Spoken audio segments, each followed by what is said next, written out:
Usai melewati sidang pra-peradilan, Peggy Setiawan akhirnya bebas dari jerat kasus pembunuhan Vina di Cirebon, Jawa Barat. Pengadilan Negeri Bandung memutuskan penetapan tersangka Peggy Setiawan oleh Polda Jawa Barat tidak sah. Peggy pun kini telah menghirup udara bebas.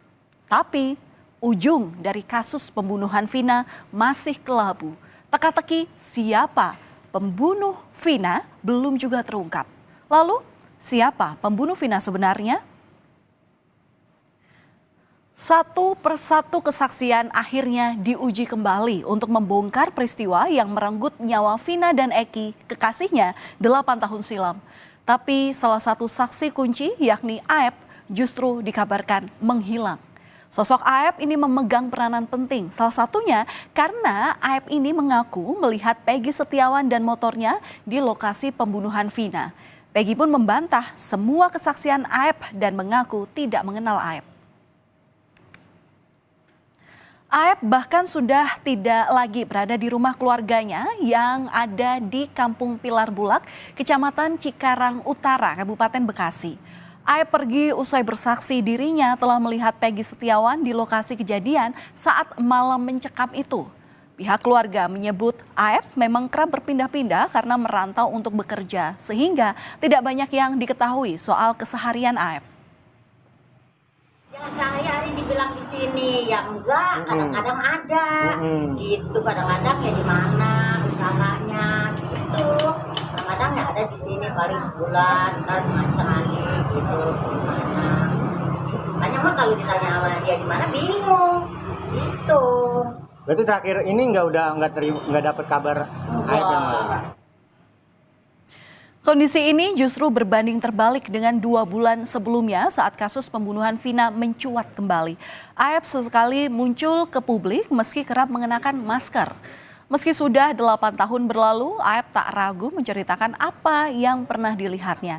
Seperti dalam video di akun YouTube Kang Deddy Mulyadi Channel, akhir Mei lalu tepatnya.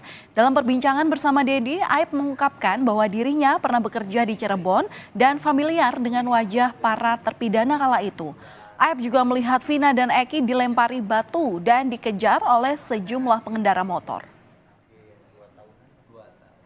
Sebagai saksi kunci, Aep mengaku melihat Vina dan Eki melewati Jalan Saladara, tepat di depan SMP 11 Cirebon, di mana segerombolan geng motor kala itu melempari dan memepet Eki serta Vina di malam hari, tepatnya di tanggal 27 Agustus. Aep melihat kejadian ini dari jarak kurang lebih 100 meter, tepatnya dari warung kopi dan fotokopi. Aep mengaku mengenali wajah para pelaku dan DPO karena mereka kerap nongkrong di sebuah rumah di depan bengkel tempatnya bekerja. Aep bahkan memastikan bahwa sosok Peggy Setiawan terlibat di dalamnya. Baru ketangkep. Itu dia menanyakan apakah saudara kenal sama orang ini. Ya saya mengenalinya, cuman saya tidak tahu namanya. Gitu. Terus motornya apakah tahu motornya? Saya sebutkan ya saya tahu motornya apa, Smash gitu saya. Smash warna pink gitu. Oh si Peggy ini dulu motornya Smash? Iya. Waktu penangkapan itu saudara Peggy itu nggak ada ya waktu penangkapan itu. Tapi waktu pas kejadian itu ada. Pihak Peggy Setiawan dan para terpidana kasus Vina di Cirebon pun ramai-ramai membantah kesaksian Aep. Peggy berencana melaporkan Aep ke polisi karena memberikan kesaksian palsu. Peggy menegaskan dirinya tidak terlibat dalam kematian Vina. Sementara kuasa hukum dari keluarga 7 terpidana atas kasus ini melaporkan saksi Aep dan Dede ke Barreskrim Mabes Polri atas dugaan kesaksian palsu.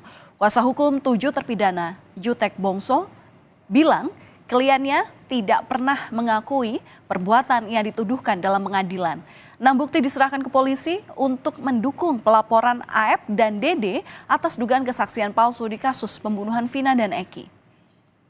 Kesaksian Aep dan Dede inilah yang cikal bakal ya menjadi dasar untuk klien kami ditangkap, diproses lalu dipidana seumur hidup.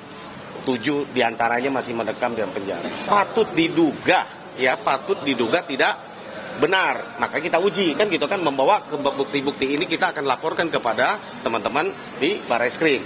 Ada bukti elektronik berupa pengakuan testimoni yang di podcast dari Kang Deddy Mulyadi. Beberapa waktu lalu, Kompas TV juga mencoba menelusuri dan mengilustrasikan lokasi titik di mana Aib mengaku melihat gerombolan geng motor yang mengejar Vina dan Eki. Hasilnya, tak ditemukan adanya warung kopi tempat Aib melihat peristiwa tersebut. Dan berikut liputan jurnalis Kompas TV, Masni Rahmawati dan juru kamera Andika Pratama.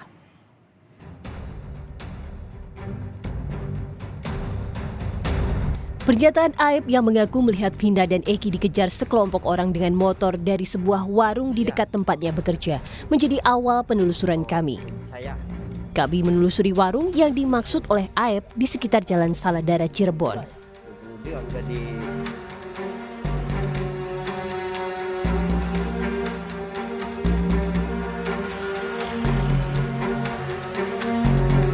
Melalui aplikasi Maps, kami membandingkan lokasi tersebut dengan keadaan di tahun 2015 hingga 2017. Dari penemuan kami, hanya ada warung fotokopi di samping tempat cuci mobil motor dan tak ditemukan warung kopi.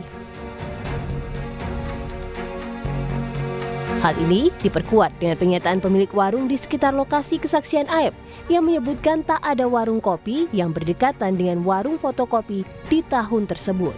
Bahkan saat malam hari, daerah ini minim penerangan. Kalau warung kopi di sini di mana paling dekat? Nggak ada. Nggak ada. Ada juga di sana di dekat lampu merah itu yang punya Madura. Jauh. Jauh. Ada berapa meter ke sini? 200-300 meter? 200-an kalau nggak salah, dari sini lampu merah paling juga 200. 200 ya. Nggak jauh. Nah, kalau misalnya tuh kalau di sini warung-warungnya itu buka sampai jam berapa sih, Bu? Jam sore, nggak ada yang sampai malam. Untuk memastikan kesaksian Aib dan Deden, kami kembali melakukan penelusuran pada malam hari. Kita melihat ke sebelah sana, saudara. Kita lihat hanya ada satu penerangan, hanya ada satu lampu penerangan sana. Dan kalau misalnya kita melihat juga ke tahun 2016, memang penerangan hanya ada satu. Kalau misalnya kita melihat dengan mata telanjang, kita bakal bisa melihat ada motor di sebelah sana, ada orang di sebelah sana, namun kita tidak bisa melihat secara jelas bagaimana ciri-ciri motornya, bagaimana nomor plat motornya, dan juga siapakah orang yang ada di sana. Tapi dalam kesaksian Aib dan juga Deden, teman dari Aib ini menyebutkan bahwa dia bisa melihat secara jelas nomor kendaraan motor dan juga ciri-ciri motornya, serta bagaimana ciri-ciri orang yang ada di sana yang sejauh 50 meter dari tempat dia berdiri. Benar atau tidaknya kesaksian Aib adalah persoalan serius. Karena dari Aib lah Rudiana menangkap para terpidana kasus pembunuhan Vina. Selain sebagai ayah korban Eki, Rudiana saat itu juga menjadi kasat narkoba Polres Cirebon. Dalam salinan berita acara pemeriksaan yang diduga milik saksi Rudiana, ia bersama dengan rekan-rekannya mengamankan 8 orang yang disebutnya sebagai pelaku pembunuhan di depan SMP Negeri 11 Kota Cirebon. Rudiana lalu membawa mereka ke Polres Cirebon Kota untuk diinterogasi. Mantan Kabar Eskrim Susno Duaji pun meragukan kesaksian Aib yang sangat berpengaruh terhadap pengusutan kasus Vina di tahun 2016. Nama Pigi keluar ini dari siapa? Ternyata nama Pigi keluar ini dari mulutnya Rohiana. Itu Rudiana. Rudiana, ya. Sebagai saksi, dan dia juga yang melakukan penangkapan dan lakukan interogasi. Rudiana dari siapa? Dari Aib. Aib benar nggak keterangannya? Aib melihat peristiwa ini dari jarak 100 meter, tengah malam, jam 10 malam, di situ gelap, dia tahu warna sepeda motor, kemudian tidak kenal dengan Peggy, tahu itu wajah Peggy. Nah dari situ aja kalau penyidiknya benar, itu pasti bohong. Nah ini diyakini oleh siapa namanya Rudiana benar. Hasil pra-peradilan Peggy Setiawan membawa harapan bagi 4 terpidana kasus Vina dan Eki, yakni Hadi Saputra, Supriyanto, Eka Sandi, dan Rivaldi. Para terpidana ini berencana untuk mengajukan peninjauan kembali agar bisa bebas dari tahanan seumur hidup. Keempat terpidana ini yakin tidak terlibat dalam kasus pembunuhan Vina dan Eki. Mereka kini masih menjalani hukuman seumur hidup di Rutan Kebonwaru, Bandung, Jawa Barat. Kasus pembunuhan Vina masih menyisakan misteri. Keluarga Vina pun siap memberikan keterangan kepada polisi jika diperlukan. Marliana selaku kakak Vina bahkan mengungkap fakta baru yang selama ini belum pernah dia sampaikan. Marliana menyebut Vina sempat dijemput oleh dua teman perempuan pada Sabtu malam 27 Agustus 2016. Salah satunya bernama Mega. Saat itu Vina mengatakan dirinya akan menemui Eki setelah dari Majalengka. Saya bilang, kamu malam minggu mau keluar, kan katanya Eki di Majalengka. Ini juga mau ketemuan. Oh gitu, jadi memang mau ketemuan Eki di luar, tapi dijemput oleh Mega itu? Ya, pokoknya keluar dari rumah itu sama Mega. Berapa orang yang jemput? Kalau yang keluar dari rumah sih 3 ya. Siapa aja? Ya nggak tahu satunya, cuman adik saya cuma bilangnya 1 orang aja, ini namanya Mega aja, karena yang turun dari motor cuma 1 orang.